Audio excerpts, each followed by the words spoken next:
그러므로 여러분은 어떻게 살아야 할지를 살피십시오. 지혜롭지 못한 사람처럼 살지 말고 지혜로운 사람답게 살아야 합니다. 세월을 아끼십시오. 때가 악합니다. 그러므로 어리석은 자가 되지 말고 주님의 뜻이 무엇인지를 깨달으십시오. 술에 취하지 마십시오.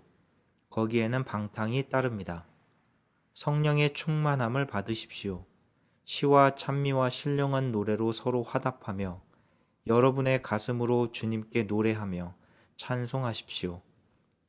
모든 일에 언제나 우리 주 예수 그리스도의 이름으로 하나님 아버지께 감사를 드리십시오.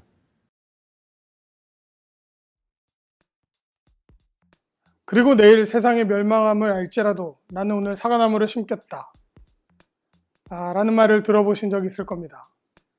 스피노자가 쓴 말로 널리 알려져 있는데요. 원래는 종교개혁의 아버지 마틴 루터의 일기장에 기록되어진 것입니다. 개인적으로 제가 똑같은 상황에 처한다면 저는 사과나무는 심지 않을 것 같습니다.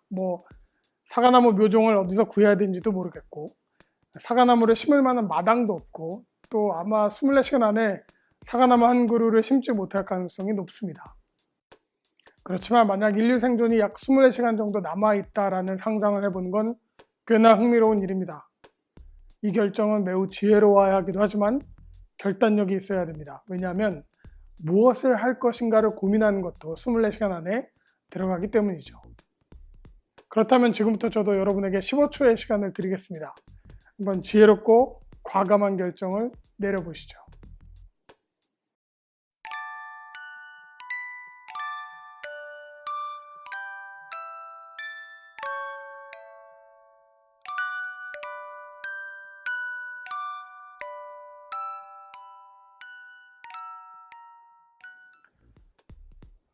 여러분들이 어떤 결정을 하셨는지 잘 모르겠지만 아마도 다양한 생각을 하셨을 겁니다. 우선 제가 생각하기에 가장 별로인 답을 말씀드리자면 가장 별로인 답의 1등은 잠을 잔다입니다. 잠을 잔다. 가장 별로인 답 2등은 술 먹고 취해 잠을 잔다입니다. 이 두 가지가 제일 별로인 답입니다. 왜냐하면 잠을 자거나 술에 취한다 라는 대답은 우선 이 질문의 전제 자체를 인정하지 않기 때문입니다. 24시간에 주어진 시간이라는 조건 자체가 이 24시간은 짧고 소중한 시간이라는 것을 전제로 합니다. 따라서 그 소중한 시간을 가장 가치 있게 사용하는 방법을 찾는 것인데 만약 사람이 잠을 자거나 술에 취하게 되면 24시간은 12시간이거나 혹은 8시간 정도로 줄어들어 버립니다. 그래서 좋은 대답이 아니죠. 오늘 본문 5장 18절에 그래서 술에 취하지 마십시오 라는 말이 나옵니다. 이건 나중에 조금 더 설명해 보도록 하겠습니다. 이 질문을 제가 여러 사람에게 물어본 저의 개인적인 경험에 따르면 물론 모두에게 적용되는 건 아닙니다. 그렇지만 대체로 많은 사람들의 대답은 24시간이 주어진 조건 하에서 가족이 함께 모인다가 가장 많았습니다. 부모님이 살아계신 젊은 세대들은 부모님을 찾아뵙고 함께 시간을 보낸다는 대답이 많았고요.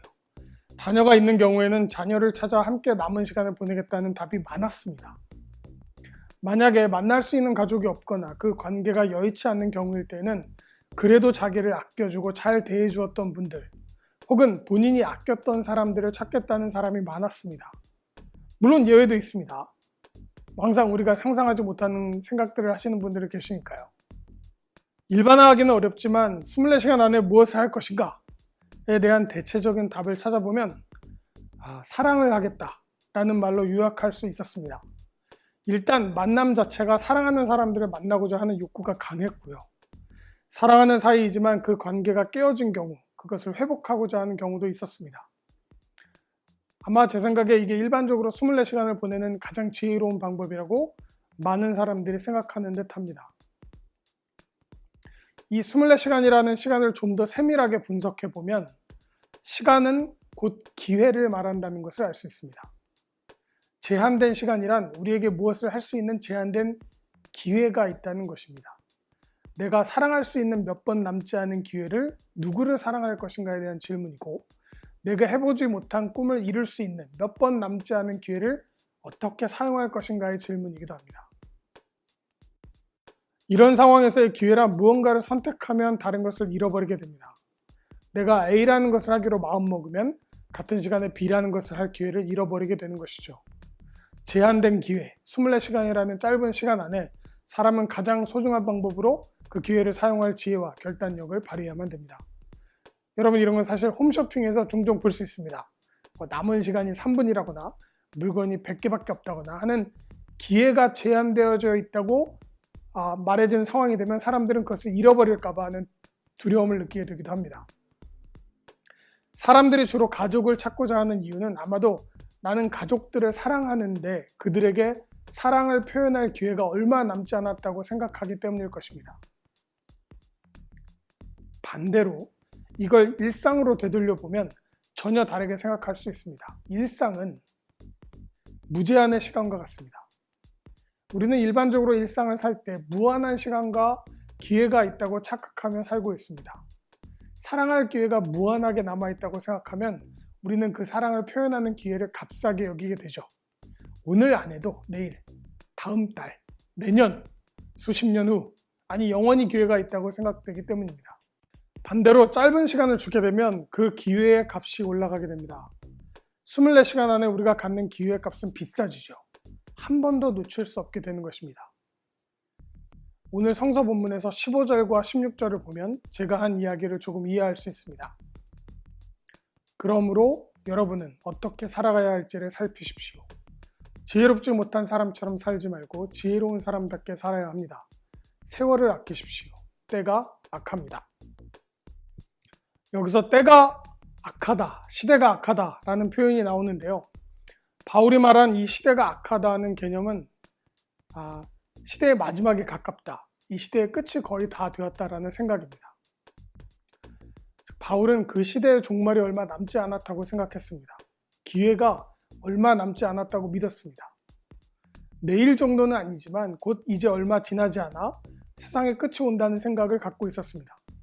그런 짧은 시간, 제한된 기회 안에서 무엇을 해야 하는가에 대한 대답은 바울은 두 가지를 주었습니다. 19절에 나오는 첫 번째, 그리스도 안에 자녀된 우리가 서로를 사랑하자.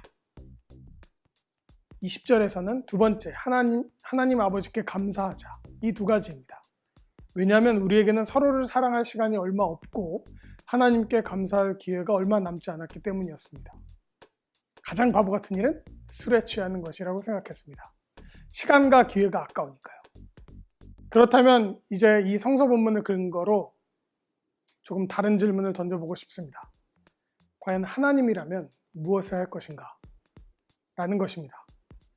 인간과 하나님을 비교해보자면 인간에 비해 하나님은 정말 무한한 기회와 무한한 시간을 가진 것처럼 보입니다. 일단 수명이 다르잖아요. 만약 사람이 이러한 환경이었다면 저의 이론대로라면 인간은 사랑을 정말 쓰레기처럼 대할 겁니다. 그러나 성서가 말하는 하나님은 이런 인간의 모습과는 전혀 다릅니다. 하나님은 무한한 시간과 무한대의 기회 가운데에서도 단 한 번 사랑하고 단 한 번 용서할 기회를 가볍게 여기지 않는 분처럼 보입니다. 왜냐하면 하나님에게는 많은 기회이지만 그 사랑과 용서를 받을 한 사람에게는 그것이 단 한 번의 마지막 기회일 수도 있기 때문일 겁니다. 하나님은 모든 기회를 아끼고 귀하게 여겨서 당신의 자녀들을 사랑하고 용서하는 분이 되는 거죠. 오직 사랑할 기회가 단 한 번 있는 것처럼 사랑하고 용서하는 것. 그러나 그 사랑과 용서를 무한히 지속하는 것. 그래서 그는 매우 신실해 보이는 것. 그런 분이 되는 것이죠. 우리들은, 특히 젊은 우리들은 마치 무한한 기회가 있다고 생각하면서 지금 사랑하고 감사할 기회를 버리거나 값싸게 여기는 반면에 하나님은 지금 현재의 모든 기회를 소중히 여겨 사람들을 사랑하고 용서하고 있는 것입니다. 이것이 24시간을 상상했을 때 우리가 그분을 잠시 훔쳐볼 수 있는 가르침이 되는 것 같습니다.